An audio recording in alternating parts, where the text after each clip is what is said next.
Pour cette première vidéo, je vais vous présenter la technique des drapés.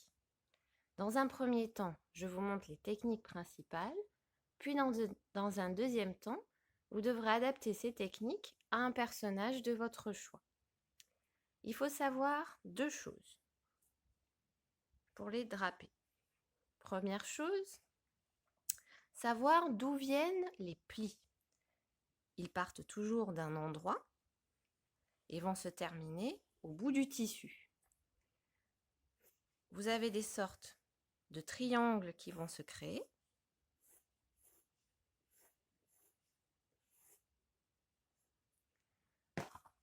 On travaille des vagues.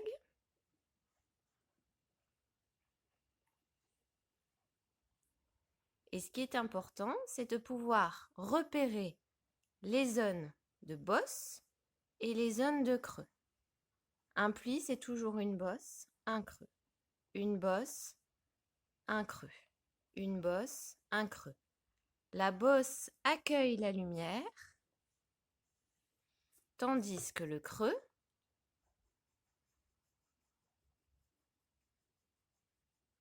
va accueillir l'ombre, etc., etc.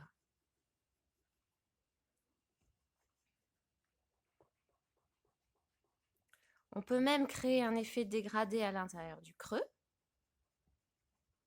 où vous avez le plus foncé au milieu du pli et le plus clair pour rejoindre ensuite la bosse qui est ici. La deuxième chose à savoir, c'est la finition des plis. Il faut toujours travailler en mouvement. Voici une image de pli. La plus simple, c'est une succession de vagues. Première vague, deuxième vague, troisième vague.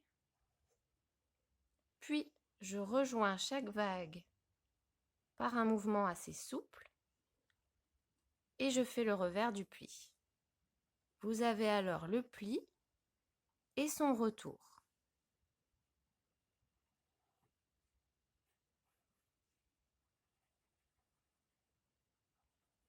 Là, je vous montre les retours. Et bien sûr, la technique d'ombre et de lumière s'applique toujours. C'est qu'ici, dans le creux du pli, je vais avoir ma zone d'ombre. Ici, je suis en lumière. Ici, je reviens dans l'ombre. Donc, j'ai à la fois le creux et la bosse, mais aussi le retour que j'ai fait en plus foncé ici. Les plis, c'est pas si compliqué. Maintenant, il faut essayer de pouvoir l'adapter à un personnage. Ce que je vous propose donc dans un deuxième temps, c'est de pouvoir créer une silhouette d'un personnage à tes souhaits. Donc vous allez au plus simple.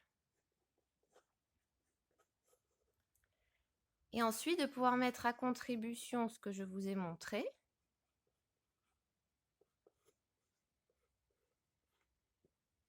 Toujours de manière très souple. J'ai reçu un message. En travaillant les ombres et lumières. Quelque chose de très très souple que vous pourrez donc adapter soit à une tenue, à une cape, une écharpe, une jupe si vous voulez. Vous pouvez même travailler un personnage un petit peu énigmatique avec une cape.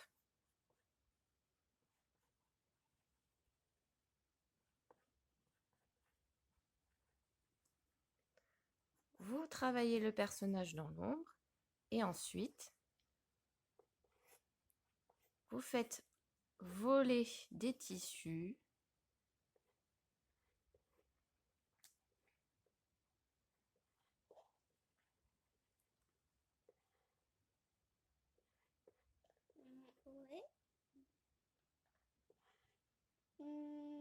Toujours avec l'ombre et la lumière.